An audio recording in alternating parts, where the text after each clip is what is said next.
Good morning everyone.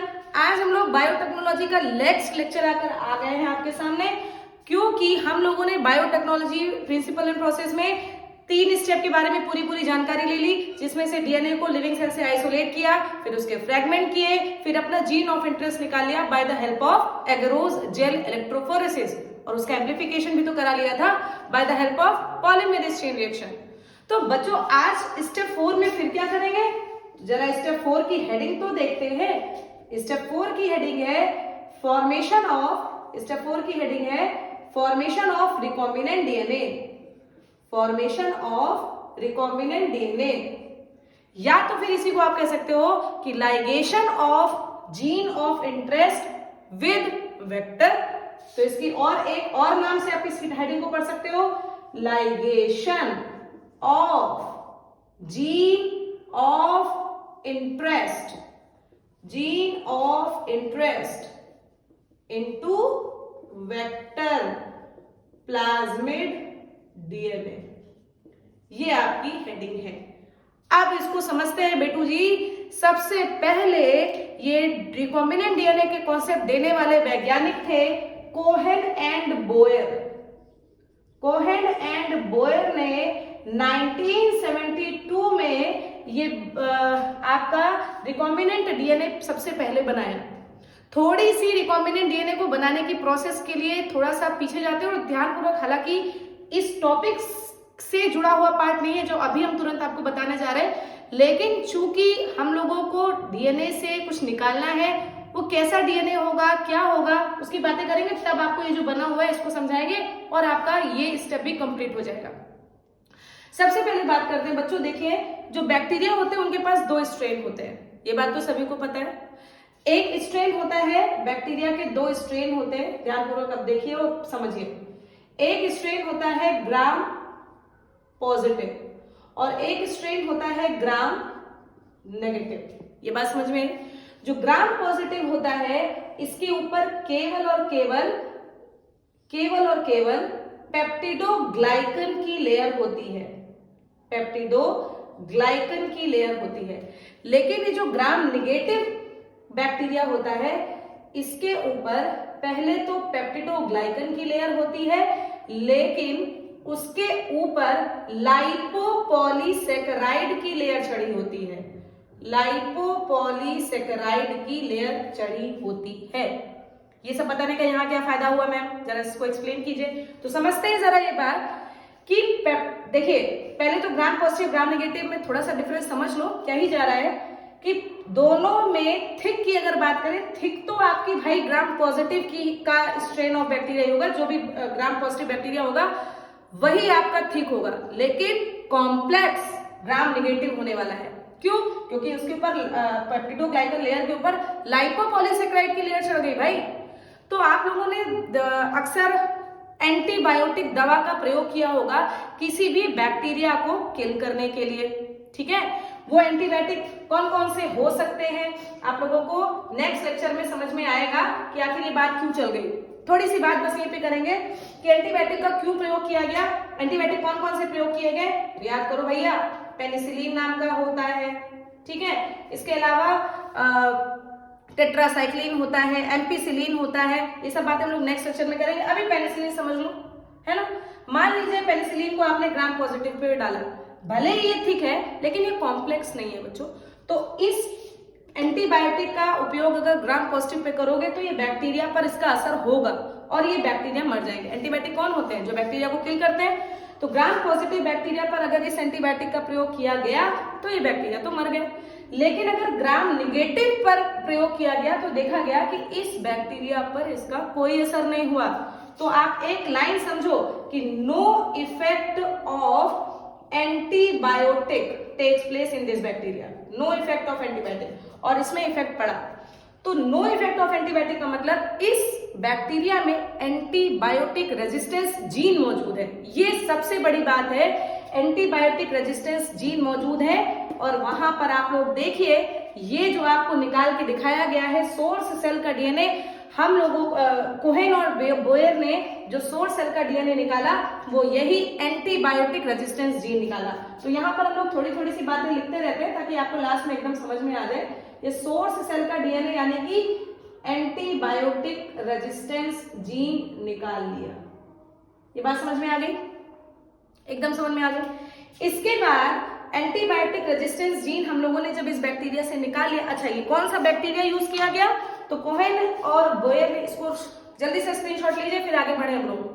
1 2 3 चलिए इसके आगे अगर हम लोग बढ़े आगे, तो कोहेन और बोयर ने कौन से बैक्टीरिया को लिया, तो उसका आंसर है सॉल्मोनेला टाइफीमुरियम। याद ही नहीं होगा कौन सा बैक्टीरिया है ये, याद करो बच्चों, ये वो बैक्टीरिया है जो टाइफाइड कॉज करता है। तो टाइफाइड कॉज करने वाले बैक्टीरिया से के ग्राम नेगेटिव बैक्टीरिया से उन्होंने क्या निकाला, एंटीबायोटिक रेजिस्टेंस जीन निकाला। इसके अलावा उन्होंने और क्या निकाला, उसी का प्लाज्मिड डीएनए निकाल लिया। देखो भाई, जैसे मान लीजिए ये बैक्टीरिया है, इस बैक्टीरिया के पास ये इसके अंदर कौन सा डीएनए है बच्चों, ये किसी भी बैक्टीरिया के साथ में होता है, उसके अंदर क्रोमोसोमल डीएनए होता है। और क्रोमोसोमल डीएनए के अलावा एक और डीएनए होता है जिसको एक्स्ट्रा क्रोमोसोमल डीएनए कहते हैं। अब ये एक्स्ट्रा क्रोमोसोमल डीएनए जो होता है ये एक्ट करता है एज अ वेक्टर, और इसी को हम लोग कहते हैं प्लाज्मिड वेक्टर। ये बात को बहुत अच्छे से याद करेंगे हम लोग। आई बात समझ में? तो हम लोगों ने भैया दो चीजें निकाली, सॉल्मोनेला टाइफीमुरियम नाम के बैक्टीरिया से दो चीजें निकाली, एक तो एंटीबायोटिक रेजिस्टेंस जीन निकाल लिया और दूसरे नंबर पर उसका प्लाज्मिड डीएनए निकाल लिया दोनों चीजें। अच्छा, दोनों चीजों को निकालने का प्रोसेस याद करो भाई, यहाँ पर साफ साफ लिखा हुआ है कि दोनों चीजों का डीएनए निकालकर उसको कट किससे किया गया था, by the help of restriction enzyme. Same kind का रेस्ट्रिक्शन एंजाइम आप यूज करते हो ताकि सेम काइंड के स्टिकी एंड्स मिले, और सेम काइंड के स्टिकी एंड्स मिलने से ये वाला जो डीएनए होगा वो इस वाले प्लाज्मिड से आकर जुड़ जाएगा, जैसे कि यहाँ पर आपको दिखा दिया गया है। तो एक्स्ट्रा अच्छा, इस प्लाज्मिड को ही क्यों यूज करते हैं, क्योंकि इसकी अपनी एक क्वालिटी होती है। भैया अगले लेक्चर में हम लोग इस वेक्टर की कौन कौन से फीचर्स होते हैं जो उसमें होने ही चाहिए, जिसके बिना फिर उस वेक्टर का कोई फायदा नहीं है। नेक्स्ट लेक्चर में उसको हम लोग पढ़ेंगे कि कौन कौन से फीचर जरूरी है प्लाज्मिक वेक्टर के लिए। बहरहाल आज हम लोग इसको समझते हैं कि ये प्लाज्मिक वेक्टर के अंदर जो छोटी सी अभी जो यूज होने वाली क्वालिटी है उसको पढ़िए बेटा। ये सेल्फ रेप्लिकेटिंग होते हैं, ये अपने में ही रेप्लिकेट करके अपनी बहुत सारी कॉपीज बना लेते हैं, इसीलिए हम लोग इस प्लाज्मिड डीएनए का प्रयोग करते हैं। आई बात समझ में? हमको चाहिए एंटीबायोटिक रेजिस्टेंस जीन, लेकिन एक जीन का लेकर हम लोग क्या उखाड़ लेंगे, हम लोग उस जीन की मल्टीपल कॉपीज बनाएंगे। उस जीन की मल्टीपल कॉपीज को बनाने के लिए कुछ ऐसा तो लो ना जो मल्टीपल कॉपीज बनाने की क्षमता रखता हो, तो वो मल्टीपल कॉपीज बनाने की क्षमता कौन रखेगा, ये प्लाज्मिक वेक्टर रखेगा। हम लोगों ने अब इस तरीके से ये एंटीबायोटिक रेजिस्टेंस जीन लिया, जिसको हम लोग जीन ऑफ इंटरेस्ट कहते हैं। ये प्लाज्मिड निकाला, किससे निकाला, लिखा हुआ है सॉल्मोनेला टाइफीमुरियम से निकाला। अब इन दोनों को जोड़ेंगे, इन दोनों के किनारे अपने अपने स्टिकी एंड से, स्टिकी एंड्स की टॉपिक, स्टिकी एंड्स पिछले लेक्चर में आप जाकर पढ़ोगे, आपको समझ में आ जाएगा। Same kind of restriction enzyme से काटे जाने पर same kind of sticky ends अगर इसको मिल गए तो जाहिर सी बात है कि ये दोनों आपस में जुड़ जाएंगे। जुड़ने के लिए एंजाइम याद करो, सबसे पहले लेक्चर में टूल्स ऑफ बायोटेक्नोलॉजी में बताया गया था कि किसी भी डीएनए को जोड़ने के लिए जो एंजाइम वर्क करता है उस एंजाइम का नाम है डीएनए लाइगेज। वाह भाई, डीएनए लाइगेज का भी काम हो गया यहाँ पर। तो डीएनए लाइगेज की सहायता से ये वाला जीन ऑफ इंटरेस्ट इस वाले प्लाज्मिड के साथ कंबाइन कर गया, बस आपका काम हो गया, आपका रिकॉम्बिनेंट डीएनए बन गया जो हम चाहते हैं। मान लीजिए बच्चों, मान लीजिए किसी के शरीर में इंसुलिन नहीं बन रहा, ठीक है, अब वो इंसुलिन बनाने वाला जीन कहीं से सिंथेसाइज कर लो। मान लो ये जीन इंसुलिन सिंथेसाइजिंग जीन है, निकाल लिया कहीं से। किसी बैक्टीरिया का प्लाज्मिड निकाल लो, उस इंसुलिन सिंथेसाइजिंग जीन को इस प्लाज्मिड में ऐड करा दो।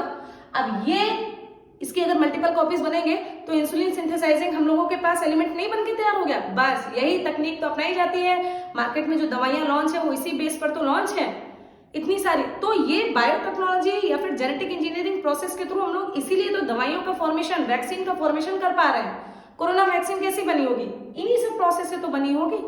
बहरहाल डीएनए लाइगेज की सहायता से आपने ये जीन ऑफ इंटरेस्ट और प्लाज्मिड डीएनए को कंबाइन करवा दिया। अब ये अगर कंबाइन हो गए बच्चों, तो चूंकि मल्टीपल कॉपीज बनानी है तो इसको ट्रांसफॉर्म करवाओगे किसमें, लिविंग सेल में। वो लिविंग सेल यहाँ पर कौन सी ली हम लोगों ने, ई कोलाई की सेल ली। इस बैक्टीरिया के अंदर वो डीएनए, चूंकि आपका ई कोलाई भी बहुत फास्ट डिवाइड करता है, किसी चैप्टर में शायद मॉलिक्यूलर बेसिस ऑफ एंट्रेंस में आपको समझाया जाएगा, वहां लाइन लिखी है एनसीईआरटी में कि ई कोलाई हर 20 मिनट बाद डिवाइड कर जाता है। लो भाई, 1 से 2, 2 से 4, 4 से 8, 8 से 16, 16, 32, डबल डबल डबल डबल होता चला जाता है।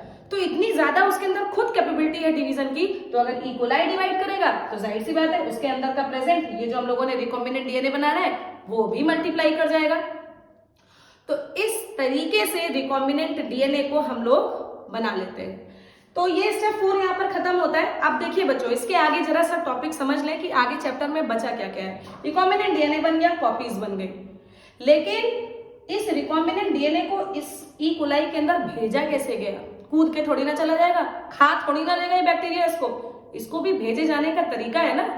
तो उसमें भी हम लोग उसी को स्टेप 5 में हम लोग पढ़ेंगे। बहरहाल इसके बायोटेक्नोलॉजी के स्टेप 4 में ही इन्वॉल्वमेंट रहता है, उसको किसी और स्टेप में नहीं गिनेंगे। लेकिन हम लोग वेक्टर, ये जो प्लाज्मिड वेक्टर की हम लोगों ने बात की है, इस प्लाज्मिड वेक्टर के अंदर कुछ और इंपॉर्टेंट फीचर्स होते हैं जिसके बिना वो रिकॉम्बिनेंट नहीं बना सकता।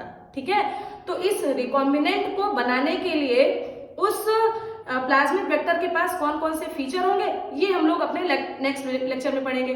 उसके बाद आएगा स्टेप 5। उस स्टेप 5 में ये रिकॉम्बिनेंट डीएनए कैसे इंसर्ट किया भाई, ये रिकॉम्बिनेंट डीएनए होस्ट सेल में कैसे इंसर्ट किया, उसकी बहुत सारी टेक्निक्स पढ़ेंगे। स्टेप 6 में उसका डेवलपमेंट और फिर एक्सट्रैक्शन पढ़ के स्टेप 7 में आपका ये चैप्टर कंप्लीट। तो आगे आने वाले 2 से 3 वीडियो में आपका ये चैप्टर कंप्लीट हो जाएगा बच्चों।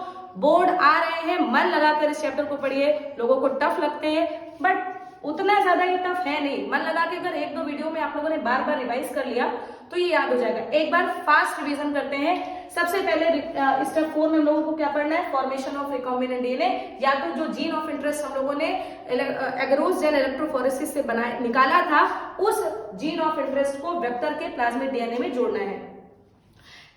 स्टेप बनाया किसने, ये वाला सबसे पहला रिकॉम्बिनेंट डीएनए किसने बनाया, तो आपका आंसर है कोहेन एंड बोयर ने बनाया। कब बनाया, 1972 में बनाया। ठीक, कौन से बैक्टीरिया का उपयोग किया, साल्मोनेला टाइफीमुरियम का प्रयोग किया।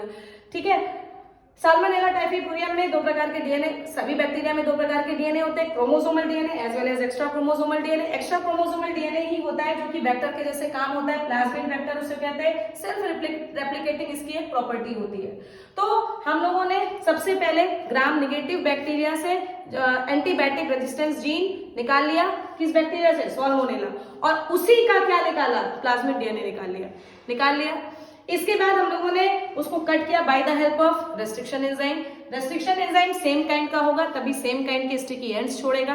स्टिकी एंड्स को छोड़ने के बाद उस दोनों को जब जोड़ा गया with the help of DNA ligase enzyme.